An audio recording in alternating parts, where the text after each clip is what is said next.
জিয়া রহমান যখন মেজর ছিলেন উনি সামান্যই ছিলেন, কিন্তু উনি তো একটি অসামান্য কাজ করে ফেলেছেন।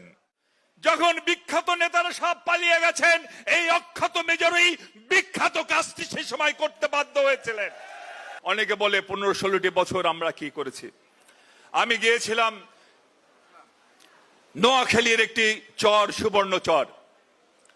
ঠিক বিকাল বেলা আমি যখন সেই চরে পৌঁছলাম, ঠিক একটি উঁচু জায়গার উপর ওখানে আমাকে স্থানীয় বিএনপি নেতারা স্থানীয় নেতা কর্মীদের সাথে পরিচয় করে দিচ্ছিল।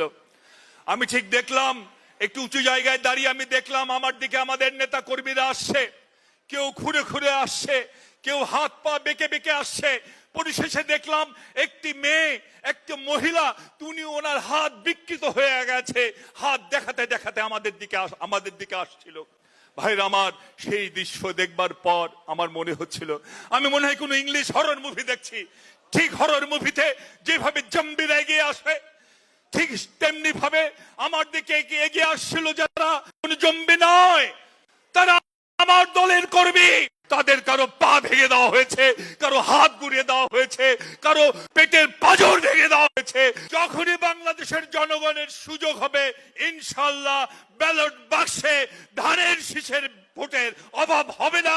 তার কারণ এদেশের জনগণের সাথে আমরা কখনোই বেইমানি করি নাই। আমরা তাদের সাথে ছিলাম, আছি এবং আগামীতেও থাকবো ইনশাআল্লাহ।